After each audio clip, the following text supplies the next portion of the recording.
Red line Islamabad studio से माहौल तो सैलाबी है, लेकिन आपको इसके अंदर एक इंतखाबी पहलू भी नज़र आएगा। जब से ज़िमनी इंतखाबात का ढोल बजना शुरू हुआ है, एक इंतखाबी माहौल और इलेक्शन प्रोसेस आपको बढ़ता हुआ नज़र आ रहा है। लेकिन आज अगर आप इमरान खान की हमशीरा की बात सुने तो उन्होंने इंतखाबी माहौल के ऊपर ठंडा पानी फेंक दिया। उन्होंने कहा जी कि इमरान खान ने हमें हिदायत की है कि अपनी तमाम पार्टी मेंबरान को बता दें कि जो स्टैंडिंग कमेटीज़ हैं, जो इंतखाबी ज़रिए से वो पहुँचे असम्बली में, उसका हिस्सा बने, उनसे वो रिज़ाइन कर दें। जो इंतखाबी अमल है उसको हम मानते नहीं हैं, लिहाजा ज़िमनी इंतखाबात के अंदर शरीक होकर आप इसको लेजिटिमाइज़ ना करें। दूसरी तरफ बैरिस्टर गौर से जब पूछा गया तो उन्होंने इसकी बिल्कुल अपोजिट बात की। उन्होंने कहा जी कि बड़ी मुस्बत बातें हुई। उन्होंने जिक्र किया अदलिया की आज़ादी की तहरीक का और पेशावर के जलसे का, और ये कहा जी कि इंतखाबी अमल के ऊपर हम इंतखाबी कमेटी, जो सियासी कमेटी है, उसके बाद मुलाकात के बाद हम फैसला करेंगे। अब इंतखाब तो होना है। जो तवज्जो है वो इस वक्त लाहौर के एक हलके पर है, NA-129, जिसका डिस्क्वालिफिकेशन से कोई ताल्लुक़ नहीं है। वहाँ पर हम आदिल के वालिद साहब MNA थे, वो वफ़ात पा गए और उसके बाद ये हल्का खाली हो गया। लेकिन फैसलाबाद जो है वो भी सामने है। एक कौमी असम्बली की सीट है, 3 सूबाई असम्बली की सीटें हैं, और फैसलाबाद पाकिस्तान के बड़े हलकों में से एक है, तादाद के एतबार से, मुआशी अहमियत के एतबार से और सियासी दंगल के एतबार से। तो फैसलाबाद से हमने 2 दोस्तों को चुना है। राना एहसान अफजल साहब, वज़ीर आज़म के मुआविन ख़ुसूसी बराए तिजारत, हमारे साथ मौजूद है, उनका शुक्रिया PMLN की तरफ से। राना आतिफ साहब MNA हैं ऑलरेडी PTI की तरफ से, इन दोनों का शुक्रिया। इनसे बात करने से पहले हम आपको बता दें नाज़रीन कि हम आपके सामने आज मालूमाती चीज़ें भी रखेंगे। मुल्क के अंदर क्रिप्टो हो रहा है। ये क्रिप्टो क्या चीज़ है, इसमें घुसना चाहिए नहीं घुसना चाहिए, हुकूमत क्यों इसको इतना प्रमोट कर रही है, इसके ऊपर खुर्रम हुसैन हमें ज्वाइन कर रहे होंगे। और पंजाब के अंदर सैलाब का ख़तरा शदीद है। सतलज हो, चनाब हो, रावी के अंदर पानी आया हुआ है और मिलकर पंजनद से दरिया सिंध में पानी जाना है, और सिंध के अंदर और पंजाब के अंदर बारिशों का भी ख़तरा है। तो वहाँ से हम रिपोर्टर से भी आपको खबर लेके देंगे। लेकिन पूरे हिस्से में ज़रा मैं आगाज़ करना चाहता हूँ सियासी मामले से। राना एहसान अफजल साहब, अब चूँकि 2 राने हैं तो मैं राना साहब कहूँगा तो फिर साथ नाम भी पूरा लूँगा। तो राना एहसान अफजल साहब, आपसे मैं पहले पूछ लूँ कि आपकी जमात फैसलाबाद में 2024 के इंतखाबात में उसकी कारकर्दगी ठीक नहीं थी, उसकी काफ़ी कुटाई हुई। इस मरतबा अगर इंतखाबी दंगल होता है और PTI के अरकान शिरकत करते हैं, भले जिस टिकट पर भी हों, तो आप लोग तैयार हैं वहाँ पे? बिस्मिल्लाहिर्रहमानिर्रहीम। देखिए, ये जब से हुकूमत आई है 1.5 साल से, अगर आप हुकूमत की परफॉर्मेंस को पहले देख लें तो पंजाब के अंदर मैडम मरियम नवाज जो हैं, वो भरपूर जो है वो अवामी खिदमत की कोशिश कर रही हैं। सुथरा पंजाब आप देख लें, जो हेल्थ सेक्टर है उसके अंदर रिफॉर्म्स, जो दवाइयाँ हैं ऑन व्हील्स का प्रोग्राम और दीगर जो इम्प्रूवमेंट है हस्पतालों में, उसके अलावा एजुकेशन के अंदर ओवरऑल एक अच्छी गवर्नेंस आपको नज़र आती है। अगर आप वफाकी लेवल पे देखें तो आपको मईशत संभलती हुई नज़र आती है, एक्सचेंज रेट आपको स्टेबल नज़र आता है, महंगाई की जो शरह है वो आपको काबू में नज़र आती है, रिजर्व्स बढ़ते नज़र आते हैं, एक्सपोर्ट बढ़ती नज़र आती है। और दूसरी साइड पे लेकिन राना साहब, ये इंतखाब शहबाज शरीफ और मरियम नवाज ने तो नहीं लड़ना ना, ये तो आपके फैसलाबाद के अंदर, लाहौर के अंदर जमात ने लड़ा। जमात तैयार है या नहीं है? देखिए, जमात बिल्कुल तैयार है अल्हम्दुलिल्लाह। मैं यही आपको कह रहा हूँ ना, ये जो जमात, जो PTI की अगर आप वो किरदार और रोल देख लें 1.5 साल में, तो इनका मुद्दा एक ही रहा है कि खान साहब को बाहर निकालना है। उसके अलावा कोई महंगाई मार्च या कोई गवर्नेंस के ऊपर या कोई दहशतगर्दी के ऊपर इन्होंने कहीं कोई ताउन नहीं किया। इनका एजेंडा सिर्फ सड़कों पे ब्लॉक करना, और जो 26 नवंबर को आपने देखा, तो ये जब आप दोनों कंपैरिजन अवाम देखेगी, और हमारी ऑब्वियसली इलेक्शन जो है वो हमारे वर्कर्स ने लड़ना है, हमारी तंजीम ने लड़ना है, तो वो इसी बेसिस पे लड़ेंगे ना, जो मैंने आपको बातें की। यही हमारा राना आतिफ साहब से पूछ लेते कि उनकी अपनी पार्टी के बारे में असेसमेंट क्या है। राना साहब, आपकी जमात तो अभी तजब्जब का शिकार है, पता नहीं आपने लड़ना भी है नहीं लड़ना, लेकिन मफरूजा बना लेते हैं कि आपने लड़ना है, तो आपकी जमात तैयार है वहां पे? शुक्रिया तला साहब। अभी राना एहसान अफजल साहब कह रहे थे कि इनकी जमात महंगाई मार्च क्यों नहीं करती। काफ़ी कॉन्ट्राडिक्टरी इन्होंने बातें की हैं। इन्होंने कहा कि ये महंगाई मार्च क्यों नहीं करते, ये खुद ही पहले कहते हैं महंगाई है नहीं है। लेकिन मैं इनकी बात को आगे ले जाता हूँ, तो इनसे पूछना कि महंगाई मार्च करेंगे तो ये जो लोगों के जो फंडामेंटल राइट है, लोगों की चार दीवारी का जो तकद्दस है, उसको तो ये पामाल नहीं करेंगे। तो ये अभी हमें बड़ा इन्वाइट कर रहे थे कि उसकी तरफ मार्च कर लें। तो पहले तो मैं इनकी इस बात पर ज़रा क्लैरिटी चाह रहा था। दूसरा ये कि आप तला साहब 8 फरवरी को जो इलेक्शन हुआ पिछले साल, उसमें फैसलाबाद में पीटीआई ने क्लीन स्वीप किया। सिर्फ फैसलाबाद में नहीं क्लीन स्वीप किया, आपने कहा आपने इब्तदाइये में कि बड़ी इनको कुट चढ़ी थी इलेक्शन के अंदर, सिर्फ फैसलाबाद में नहीं थी, पूरे पाकिस्तान में इनके साथ यही हुआ था। तो वो तो फिर फॉर्म 47 की जो बरक़ात जो थे उसकी वजह से ये आज हुकूमत में आके बैठ गए। तो अगर फ्री एंड फेयर इलेक्शन हो, देखें तो इनका तो कोई स्कोप नहीं है। मैं कहता हूँ जैसे साहबजादा हामिद रज़ा साहब ने इनको पिछले इलेक्शन में तकरीबन 35-36 हज़ार की लीड से इलेक्शन हराया था, और ये अफसान अफजल साहब से पूछ लें कि जो राजा रियाज साहब हैं, जो इनके कंपेटिटर हैं, वो इलेक्शन इनकी नज़र में ठीक हारे थे कि गलत हारे थे, ये जब इस तरह से पूछ लीजिएगा। तो मैं आपको चैलेंज करता हूँ कि अगर आप फ्री एंड फेयर इलेक्शन हो, पाकिस्तान में बदकिस्मती से एक मफरूज़ा ही रह गया है, लेकिन अगर हो अब तो मैं कहता हूँ कि लीड इससे डबल होगी, लीड डबल होगी। लेकिन आपकी जमात को तो फिर खुशी से इलेक्शन के अंदर जाना चाहिए। आपकी जमात मैंने उसमें कहा कि वो लुकन मीटी खेल रही है, कभी नहीं तला साहब, मैंने कहा कि एक बहुत बड़ा मफरूज़ा हो गया। मैंने कहा अब तो फ्री एंड फेयर इलेक्शन की बात करते हुए भी हमें ज़रा हम नहीं बंदे निकालते हैं, फिर सड़कें बढ़ती हैं, फिर उसके बाद लोग आते हैं, लाइनें लगती हैं। मतलब ये कि आपकी पार्टी चले नताइज के ऊपर आप सवाल उठा लें, लेकिन आपको प्रोसेस से नहीं हटना चाहिए अगर ये इतनी कमज़ोर है। देखिए, आज आप खान साहब ने वाज़े हदायत तो दी हैं और पॉलिटिकल कमेटी के मामला सुपुर्द किया है, तो इसलिए मैं इसको प्रियम नहीं करूँगा कि क्योंकि फिर ये मैं प्रियम नहीं करूँगा। लेकिन ये कि खान साहब का व्यू तो ये है कि ये तो एक तरह का, क्योंकि बार बार इलेक्शन लड़ना जिसमें इन्होंने जिसके नताइज पहले ये लोग कर लेते हैं, तैयार कर लेते हैं, तो उसका फ़ायदा कोई नहीं होएगा। खान साहब का ये मौका पर, लेकिन खान साहब ने कोई जमहूरी जमात है, खान साहब ने मामला पॉलिटिकल कमेटी के सुपुर्द कर दिया है, तो जैसे उसका, लेकिन अगर हो गए तो आपका ख्याल है लीड डबल हो जाएगी। राना एहसान अफजल साहब आप नहीं, मैंने कहा कि आप इंडिपेंडेंट ऑब्जर्वर बुलाएं, फ्री एंड फेयर इलेक्शन हो, देखें ना उसकी कोई लवाजमात पूरे करने हैं। लेकिन मैं तो जो पल्स ऑफ द पब्लिक है वो आपको बता रहा हूँ। राना साहब, पल्स ऑफ द पब्लिक है कि लीड इनकी डबल हो जाएगी। देखिए, फिर तो इनको बिल्कुल भी इलेक्शन से भागना नहीं चाहिए, और मैं समझता हूं कि ये एक के बाद दूसरा बेवकूफाना फैसला जो है करने के माहिर हैं। अगर इनको प्लेटफॉर्म मिल रहा है कैंपेन चलाने का, अपनी पार्टी का नैरेटिव आवाम को बताने का, तो उसको ये क्यों गिव अप कर रहे हैं। और वैसे भी एक बिला मुकाबले का मजा नहीं आता। तो हम तो इनको दावत देते हैं कि बिल्कुल ये इलेक्शन इनको लड़ना चाहिए, प्लेटफॉर्म से भागे ना। अगर इनको ये शक है कि इनकी हार होने लगी और इसलिए ये भाग रहे हैं, तो वो बिल्कुल अलहदा बात है। जहां तक लीड डबल होने की बात है, देखें अवाम क्या चाहती है।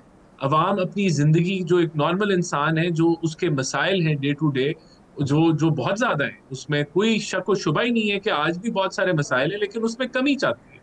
तो हम समझते हैं हमने 1.5 साल के अंदर एक आम आदमी की जिंदगी में हम बेहतरी लेके आए हैं। जो माशी डाउनफॉल था उसको हमने रिवाइव किया और बेहतरी की तरफ हम जाने लगे हैं। तो अवाम इस चीज को देखती है और वो करेगी। और दूसरी तरफ इनके अमाल है, और ये जो कहा कि आप देखें, आपके पास बड़े प्लेटफॉर्म मौजूद हैं, आपके पास नेशनल असेंबली है, सेनेट है, आपके पास जो कायमा कमेटीज हैं, यहाँ तो आपने ऑपोजिशन की ही नहीं। ऑपोजिशन तो आप करना चाहते हैं सड़कों में, असल ऑपोजिशन तो यहाँ होती है। यहाँ आपका कोई एजेंडा ही नहीं था।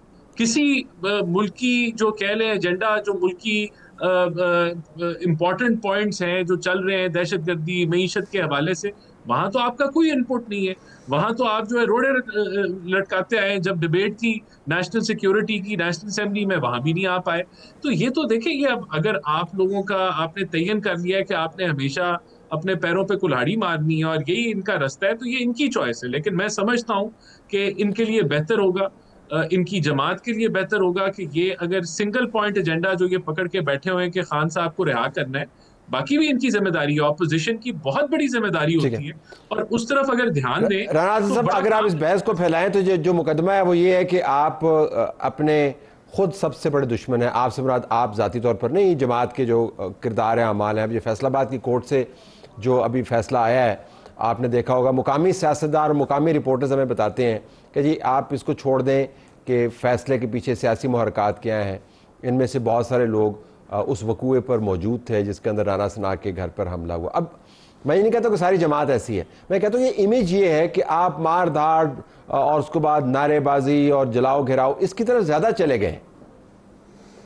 तलत साहब, मैं अगर आप चाहते हैं तो मैं मुकदमे के मेरिट और डीमेरिट्स के ऊपर भी बात कर सकता हूँ, वो फिर इसके लिए आपको एक अलग प्रोग्राम करना पड़ेगा। लेकिन मैं आपको एक बात बता दूँ, अगर मैं इनके मफरूज़े को आगे ले जाऊँ कि जी ये अपनी जमात के दुश्मन है, हम अपनी जमात के दुश्मन नहीं, लेकिन अलबत्ता ये पाकिस्तान के अवाम के दुश्मन है। ये अभी इन्होंने बड़े भोले से मुंह से कह दिया कि जी हमें तो 1.5 साल के अंदर हमने ये कर दिया, और 1.5 साल नहीं है, ये 3.5 साल हैं आपके। ठीक है, आप 9 अप्रैल 2022 को जिस दिन आपने बड़े जश्न मना के इस मुल्क की जो अच्छी खासी चलती हुई मैशत थी, जो 6-6.5% पे 2 कंसेक्टिव ईयर से ग्रो कर रही थी, एक्सपोर्ट बढ़ रही थी, हमारे मुल्क के अंदर पॉलिटिकल स्टेबिलिटी थी, डॉलर 178 रुपये का था, पेट्रोल 150 रुपये का था, जिसमें हर चीज़ ठीक थी, जिसको पेट्रोल आपने आज 270-80 रुपये कर दिया, डॉलर 290 रुपये का कर दिया, एक्सपोर्ट आपने 2 साल कंसेक्टिव आपने नेगेटिव ग्रोथ, इस साल जाके कहीं थोड़ी सी एक्सपोर्ट बढ़ी है क्योंकि वो बेस लाइन इफेक्ट आ जाता है। अब वो 32 अरब डॉलर पे जाके ख़त्म हुई हैं, जिस पे हम छोड़ के गए थे, बल्कि उससे भी कम है। इनकी हुकूमत के दौरान 3 मेजर स्कैंडल आ चुके हैं, चीनी का आ चुका है, वीट का आ चुका है, उसके अलावा साफ़ सुथरा पंजाब का आ चुका। गवर्नेंस नाम की चीज़ कोई नहीं है, lowest 3 years average GDP growth है। ये किसको परफॉर्मेंस कहते हैं?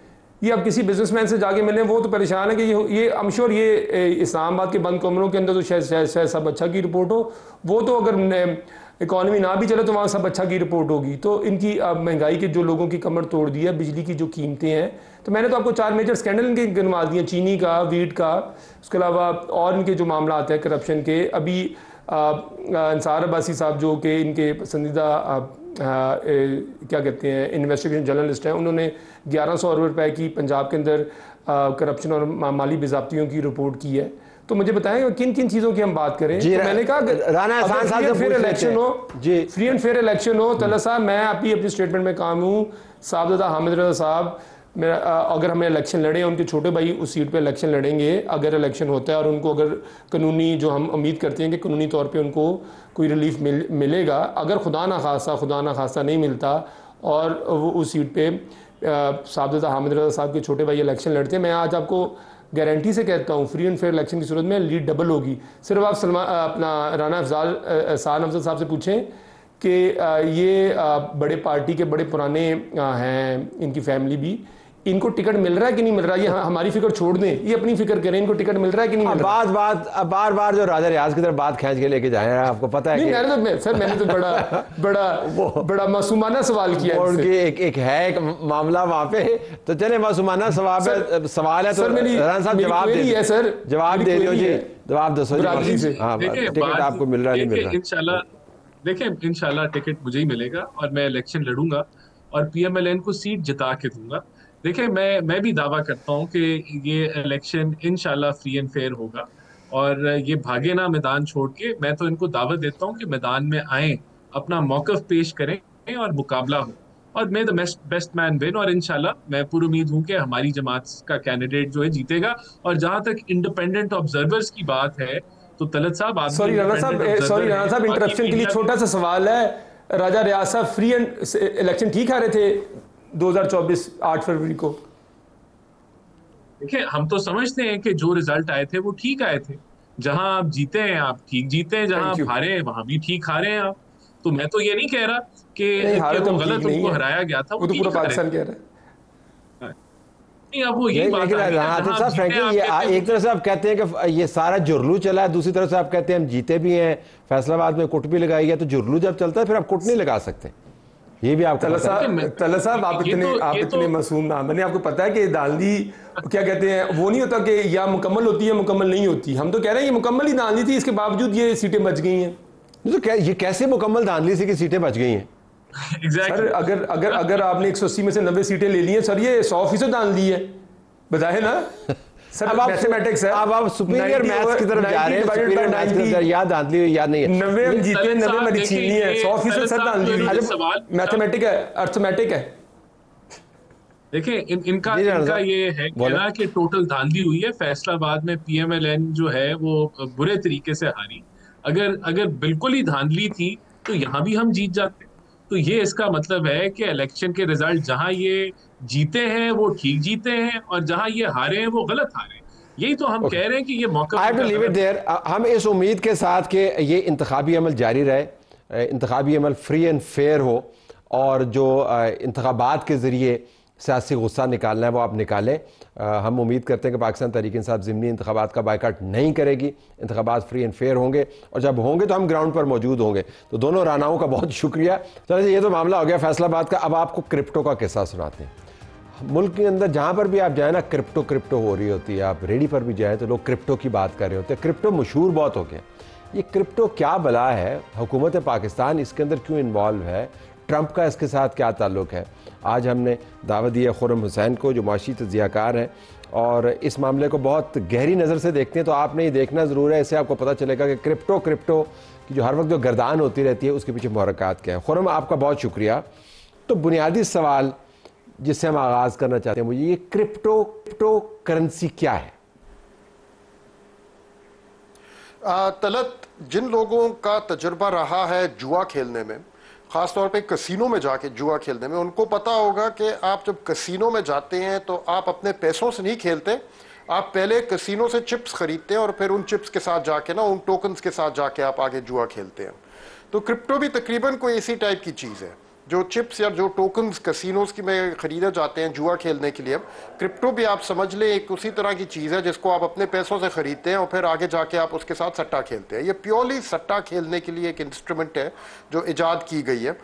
इसका दुनिया में और कोई इस्तेमाल नहीं है। इसकी शक्ल वज़ाकता क्या है? ये किस किस्म के सिक्के होते हैं? मतलब वो जो आपने जिक्र किया, जो चिप की आप जिक्र कर रहे हैं, वो उसकी भी एक शक्ल होती है। उसकी अपनी वैल्यू कोई नहीं होती, लेकिन उसके पीछे मफरूज़ा ये है कि उसके साथ इतने पैसे जुड़े हुए हैं।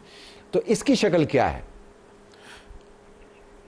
देखिए, क्रिप्टो इनफैक्ट उसकी कोई एज सच फिजिकल शक्ल होती भी नहीं है। ये एक ऑनलाइन करेंसी है। डिजिटली आप उसको अपने मोबाइल फ़ोन के ज़रिए आप पैसे जो देंगे वो तो असली होंगे, लेकिन जो इन उसके बदले में आपको क्रिप्टो दिया जाएगा वो सिर्फ एक ऑनलाइन प्लेटफॉर्म पे एग्जिस्ट करता है। फिजिकल उसकी कोई शक्ल नहीं होती। उसका मकसद ही इनफैक्ट ये है। तो एक डिजिटल करेंसी है जिसके पीछे कोई किसी किस्म की बैकिंग नहीं है। और उसको इजाद ही इसलिए किया गया है ताकि या तो आप अनोनिमसली कोई पैसे अगर रखना चाह रहे हैं, यानी कि आपके पास पैसों का एक ढेर है लेकिन वो किसी तरह से आपके नाम के साथ कनेक्ट ना हो सके, तो फिर आप उसको क्रिप्टो में रख सकते हैं। प्योर एनोनिमस वो एक होल्डिंग हो जाती है। और अगर आप कोई सट्टा खेलने का शौकीन है तो, और जुआ खेलने का अगर आपको शौक है, तो फिर उसके लिए भी क्रिप्टो इस्तेमाल किया जाता है। और crypto trading is basically gambling. वो एक तरह का जुआ है, उसमें लक होती है सिर्फ। कोई उसके पीछे वजह नहीं होती कि एक कॉइन की कीमत क्यों चढ़ रही है और दूसरे की गिर क्यों रही है। ये प्योर बस एक जैसे डाइस को आप रोल करते हो उस तरह ये डेली इसकी मूवमेंट्स अप एंड डाउन हो रही होती हैं। और आप चाहे तो जाके फिर अपने असली पैसों के साथ खरीद सकते हैं इस पैसे को और सट्टा खेल सकते हैं, या एज एन एनोनिमस होल्डिंग। और ये असली पैसे जब आप इससे लेते हैं तो ये आपको कौन देता है और कहां से आते हैं? देखिए, जब आप खरीदते हैं तो आप असली पैसे देते हैं और इसके आपके पास इस पे एजेंट्स होते हैं। तो पूरी ऐप्स है, जैसे बाइनेंस के नाम से एक ऐप है, वो आप अपने फ़ोन पे इंस्टॉल करेंगे, वहाँ पे आपको आ जाएगा अगर आपने इथीरियम खरीदना है या आपने डोज कॉइन खरीदना है या आपने जो भी कॉइन खरीदना है उसके इतने पैसे हैं, वो आप फिर अपने फ़ोन से ट्रांसफ़र करेंगे। या तो आपका बैंक टू बैंक ट्रांसफ़र होएगा या आप ईजी पैसा के थ्रू किसी एजेंट को भेजेंगे पैसे, और वो आपको डॉलर कन्वर्जन रेट देगा। वो बताएगा कि यार आपने अगर ये वाला कॉइन खरीदना है इतने डॉलर का पड़ेगा और आपने मुझे इस कन्वर्जन के मुताबिक, उसमें लिखा होगा 200। बाय द वे आजकल जो वो लोग डॉलर का रेट कोट कर रहे हैं वो कोई 292 रुपए से ऊपर है, यानी कि 292.5 292.8। इस पे वो आपके रुपए डॉलर्स में कन्वर्ट करके उससे वो एजेंट जो है वो क्रिप्टो खरीदेगा और फिर आपके वॉलेट में, आपकी जो ऐप है उसमें वो ट्रांसफ़र कर देगा। तो आपकी फिर होल्डिंग में वो पैसे आ जाएंगे। आप डायरेक्टली खुद नहीं खरीदेंगे लेकिन इस एजेंट के थ्रू लेंगे। उसको आप रुपए भेजेंगे, वो डॉलर्स खरीदेगा और डॉलर से क्रिप्टो खरीद के आपके वॉलेट में डाल देगा। तो खुर्रम, ये तो दो नंबरी लगती है ना, तो इसमें हुकूमतें क्यों घुसें? तलत इसमें कोई वजह नहीं है कि हुकूमत घुसे। अगर लोग खुद अपनी तरफ से ये ऐप इंस्टॉल करके खुद ये वाला जुआ खेलना चाह रहे हैं तो वो बेशक अपनी जगह ठीक है, लेकिन मैं तो कभी किसी को ना एडवाइस करूँगा आप क्रिप्टो ट्रेडिंग में घुस जाए। लेकिन अगर लोगों की अपनी अपनी मर्जी है, हुकूमत को ना किसी इंस्टीट्यूशन को इसमें घुसना चाहिए, क्योंकि ये सिर्फ और सिर्फ एक सट्टा खेलने का बाजार है, और ये सट्टा खेलने के लिए कुछ चिप्स हैं जिनको इजाद ही इस मकसद के लिए। लेकिन खुरम इसको तो यूएस का प्रेसिडेंट इंडोर्स कर रहा है, वो तो यूएस का प्रेसिडेंट इसको लेके चल रहा है। देखिए, अब यूएस प्रेसिडेंट साहब की जितनी तारीफ करे कम है तलत, लेकिन वो बहुत और भी ऐसी चीजें कर रही हैं जो लोगों को समझ नहीं आ रही। अब आई थिंक काफी हद तक एटलीस्ट अमेरिकन मीडिया में जो कुछ आ रहा है, तो उधर तो करप्शन का लफ्ज इस्तेमाल किया जा रहा है अपने उनकी तरफ से, अपनी सदर की क्रिप्टो डीलिंग्स की तरफ। कोई अजीब चीज हो रही है। I agree with you. तो ये पाकिस्तान में जो हुकूमती लेवल पर क्रिप्टो बुखार है, इसको आप कैसे असेस करते हैं? आई थिंक यहाँ पे ऑनलाइन गैम्बलिंग की तरह क्रिप्टो भी फैली है एक, तो ऑनलाइन गैम्बलिंग भी बहुत बड़ी चीज़ एक हो चुकी है इधर। और आई थिंक काफ़ी हद तक हमारे जो यंग लोगों की एनर्जीज हैं, जहाँ पे वो चाहते हैं कि उनको अगर जॉब्स नहीं मिल रही तो कोई अपनी बिजनेस खोले, अगर अपनी बिजनेस भी नहीं कोई किसी से चलाई जा रही तो वो इसी सट्टेबाजी में किसी तरह लग जाए, और वो अपने आप को ये नहीं बताते कि ये सट्टा मैं खेल रहा हूँ या ये जुआ है किसी तरह का, वो अपने आप को बताते हैं ये वेव ऑफ द फ्यूचर है और ये अगली जनरेशन की वो है करेंसी है, फलाना ढमकाना, इस किस्म की ना बड़ी वो उन्होंने लिपस्टिक लगा के इस चीज़ को कोई लार्जर देन लाइफ प्रेजेंस दी होती है अपनी ज़िंदगी में। लेकिन आई थिंक बेसिकली ये यूथ जो है हमारी, उनमें अवेयरनेस की शायद अभी मज़ीद गुंजाइश है टू रियलाइज़ के ये एक्चुअली फिक्टिशियस एसेट्स है जिनको इजाद ही सिर्फ सट्टा खेलने के लिए किया गया है, इनको और कोई मकसद नहीं होता।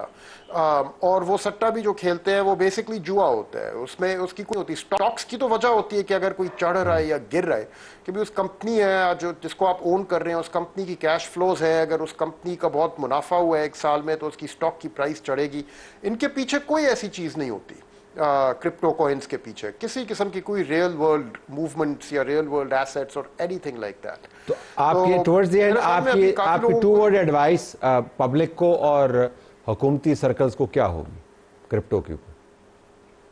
देखिए, पब्लिक तो is free to do what they want. मैं सिर्फ ये एडवाइस करूंगा कि कानून को ना तोड़ें ऑब्वियसली अपनी इन्वेस्टमेंट्स करते वक्त, और अभी फिलहाल तो क्रिप्टो में खेलना पाकिस्तान में गैर कानूनी है। लेकिन हुकूमत को ख़ास तौर पे मैं कहूँगा कि पब्लिक मनी के साथ कभी भी सट्टा नहीं खेला जाता, कोई नहीं करता ये। तो अगर गवर्नमेंट ऑफ पाकिस्तान ने क्रिप्टो में दखल देना है किसी जियो पोलिटिकल रीजंस की वजह से, वो अपनी जगह, लेकिन कभी भी इसको as a business proposition seriously नहीं लेना चाहिए। Khurram, thank you as always. नाज़रीन, आपने सुन लिया कि क्रिप्टो का हाल क्या है और इसके ऊपर जो फाइनेंशियल माहिरीन हैं वो क्या बात कर रहे हैं। प्रोग्राम हमारा जारी।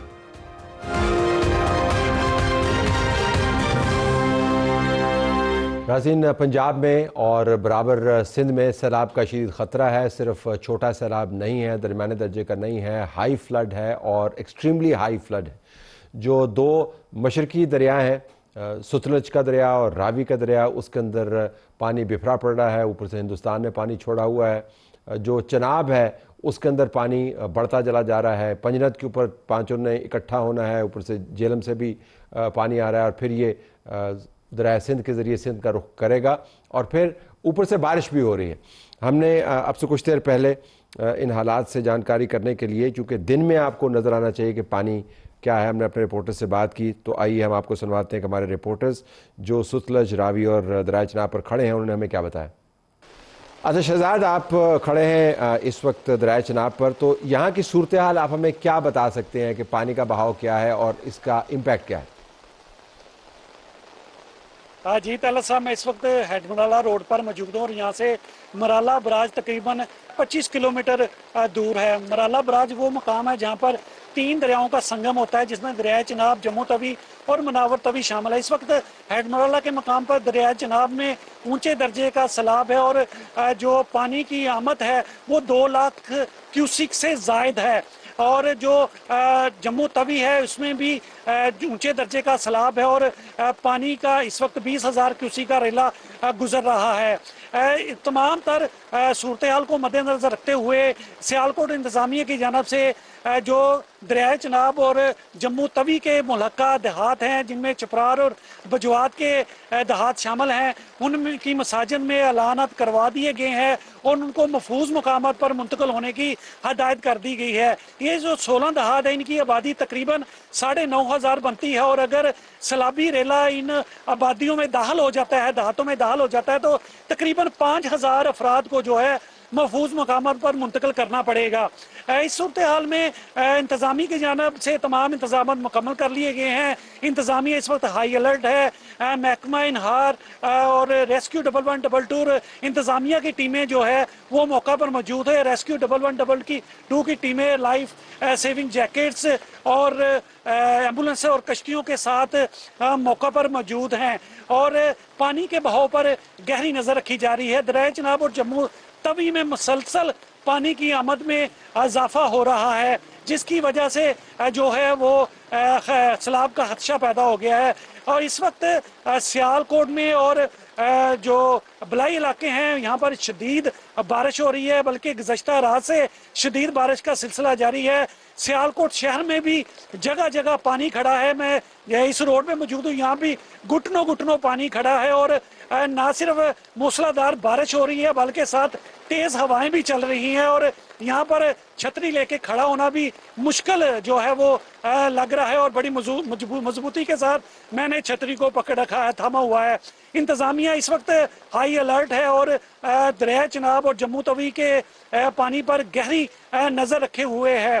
ये मैं आपको बताता चलूँ कि जो दरिया जनाब और जम्मू तवी है ये जम्मू से पाकिस्तान में मराला के मकाम में दाखिल होता है और पंजाब के मुख्तलिफ इलाकों से होता हुआ दरिया जनाब जो है वो दरिया सिंध में शामिल हो जाता है। इस तरह ये दरिया जो है इस वक्त सियालकोट के जो दरिया हैं और नदी नाले हैं वो बिखरे हुए हैं, उनमें शदीद तुग़यानी है। इंतज़ामिया भी अलर्ट है और शहरियों को भी बार बार हदायत की जा रही है कि वो घरों से जो है वो गैर ज़रूरी तौर पर बाहर ना निकले, अपने आप को सेफ रखें और जहाँ पर मुमकिन तौर पर सैलाब आ सकता है वहाँ पर चपरार में गवर्नमेंट गर्ल्स हाई स्कूल और मराला में गवर्नमेंट गर्ल्स हाई स्कूल में रिलीफ कैंप भी कैंप कर दिए गए। शहजाद आपका बहुत शुक्रिया, आप हमारे साथ ही रहिएगा, आप अपनी छतरी के साथ व्यवस्था रहिए और ये उम्मीद रखिए कि ये बहार जो है या जो बरसात है ये टल जाए।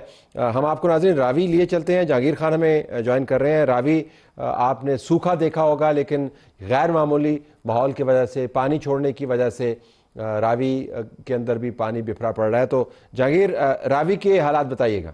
जी, मैं दरियाए रावी पर शाहदरा के मुकाम पर मौजूद हूँ जहाँ से इस वक्त 50,000 क्यूसिक का सैलाबी रैला गुजर रहा है और PDMA की जानिब से खदशा ये जाहिर किया जा रहा है कि आज शाम तक यहाँ पर पानी का बहाव 70,000 क्यूसिक से तजावुज़ कर जाएगा। जसड़ की बात की जाए जो कि वो मुकाम है जहाँ पर भारत से पाकिस्तान में पानी दाखिल होता है, तो वहाँ पर पानी का बहाव इस वक्त 1,20,000 क्यूसिक से तजावुज़ कर चुका है और PDMA की जानिब से ये खदशात ज़ाहिर किए जा रहे हैं कि पानी के बहाव में मज़ीद इजाफा होगा। हंगामी सूरत हाल नाफिज कर दी गई है, दफ़ा 144 का नफाज है और इंतज़ामिया का ये दावा है कि इसी सूरत हाल के पेश नज़र कुछ दिन पहले यहाँ पर आबाद खैमा बस्तियों को खाली करवाया गया था।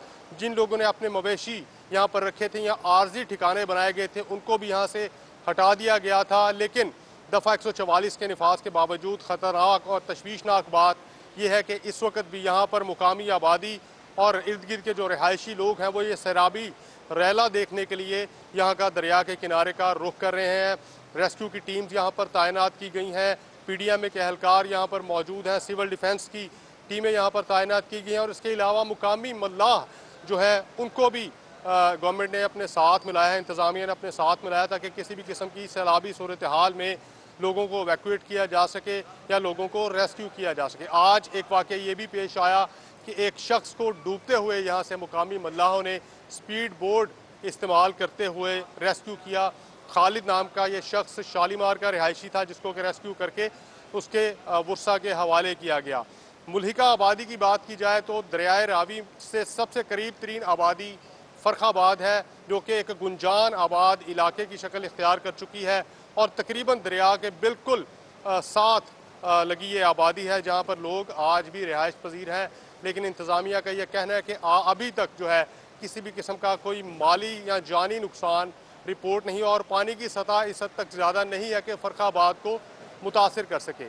जो गुंजाइश है उसकी बात की जाए तो 3 लाख क्यूसिक की गुंजाइश बताई जाती है, और आज शाम तक 70,000 क्यूसिक का सैलाबी रेला जो है वो यहाँ से गुजरने का इम्कान जाहिर किया जा रहा है। इंतज़ामिया का ये कहना है कि बार बार सायरन बजाकर और मसाजिद में ऐलानात करवा कर भी लोगों को ये तनबीह की जाती रही है कि वो इन दिनों में दरियाओं का रुख करने से गुरेज करें। अगर किसी के मवेशी या आर्जी रिहाइश गाहें दरिया से मुल्का आबादी में या ज़रई ज़मीनों पर कुछ लोगों ने अपने ठिकाने बनाए हैं तो वो वहाँ से हटा लें, अपना माल मवेशी वहाँ से महफूज मुकाम पर मुंतकिल कर लें। और आज सारा दिन भी यहाँ पर सायरन बजा कर लोगों को अलर्ट किया जाता रहा, लेकिन इसके बावजूद लोग जो है वो दरिया के किनारे का रुख कर रहे हैं। इंतज़ामिया का ये कहना है कि आज और आने वाले 4 से 5 दिनों में सूरत हाल जो है वो मज़ीद ख़तरनाक हो सकती है। इसलिए मज़ीद रेस्क्यू के एहलकार और सिविल डिफेंस के एहलकार और स्पेशल टीम्स जो है वो दरियाए रावी से मुल्का आबादियों में और किनारों में तैनात रहेंगी, ताकि किसी भी किस्म का कोई नाखुशगवार वाक़या पेश अल्लाह खैर रखे। और आप तमाम लोगों ने एहतियात भी करनी है, जो लोग इसको देख रहे हैं इन तमाम मालूमात की बुनियाद पर अपने फैसले करें। दरिया सतलज का हाल जानने के लिए एहसन अंसारी जो बहावलपुर में मौजूद हैं उनसे हम बात करते हैं। एहसन, दरिया सतलज का क्या हाल है? गंडा सिंह वाला जो भारत से पानी पाकिस्तान में जब दाखिल होता है तो कसूर में पानी दाखिल होता है, जहाँ पे सबसे पहले इसका पड़ाव हेड सुलेमानकी पर होता है, और हेड सुलेमानकी से हेड इस्लाम, और हेड इस्लाम से मेल्सी साइफन से होता हुआ बहावलपुर के इलाकों से गुजरता हुआ ये हेड पंजनत में जाके मिल जाता है, जहाँ पर जेहलम, चनाब, रावी और सतलुज जो है इनका मिलाप होता है, और उसके बाद ये दरियाए सिंध में जाके मर्ज हो जाते हैं। तमाम अभी बहावलपुर में इस वक्त अगर देखा जाए तो 45,000 क्यूसिक तकरीबन मुहतात अंदाजे के मुताबिक पानी का इस वक्त जो फ्लो है वो जारी है। फ्लो अभी जो पानी का कटाव और पानी का बहाव के साथ साथ पानी के लेवल में भी यहाँ पर इजाफा दिखाई दे रहा है, और जिसकी सबसे बड़ी वजह यह है कि यहाँ पर लोगों ने इंक्रोचमेंट्स की हुई हैं दरिया की पट्टी पर, क्योंकि अब भारत की जानिब से तकरीबन 2 लाख क्यूसिक से ज़ायद का पानी का जो रेला छोड़ा गया है, यकीनन वो जब ब्रीच करता हुआ वो बहावलपुर पहुंचेगा, और बहावलपुर में उसको जब वो पैसेजेस नहीं मिलेंगे जो दरिया के एक्चुअल दरिया के रास्ते हैं, तो यकीनन उससे जो तबाहकारियों का अंदेशा है और ख़दशा वो और ज़्यादा बढ़ जाता है। ताहम एक दफ़ा 144 तो नाफिज कर दी गई है इन तमाम इलाके जात में, और लोगों को भी इवैक्यूएशन करना शुरू कर दी गई है। तकरीबन 200 से 250 से ज़्यादा अफराद हैं जिनकी इवैक्यूएशन कर दी गई है, लेकिन जो बड़े पानी का जो रेला है जब वो यहाँ पर आएगा यकीनन वो अपनी जो तबाहकारियाँ हैं वो मचाएगा, लेकिन उसके लिए अभी ज़िला इंतज़ामिया मुकम्मल तौर पर अपनी तरफ से कोशिश कर रही है कि वो इसको तमाम मामलात को ओवरकम करे। ये नाज़रीन एहसन अंसारी दरिया सतलज से, जहांगीर खान दरिया रावी और शहजाद अहमद दरिया चनाब की रिपोर्ट आपके सामने रख रहे थे। हालात काबू में हैं, लेकिन खदशात अपनी जगह पर मौजूद हैं। जो पानी आ रहा है उसका बहाव ज़्यादा है, बारिशें हैं, तो अपना ख्याल रखिएगा। उम्मीद करते हैं कि इस पानी के बहाव से हम कुछ सीखेंगे भी और अगले सालों की तैयारी करेंगे। इजाज़त चाहते हैं। अल्लाह हाफ़िज़।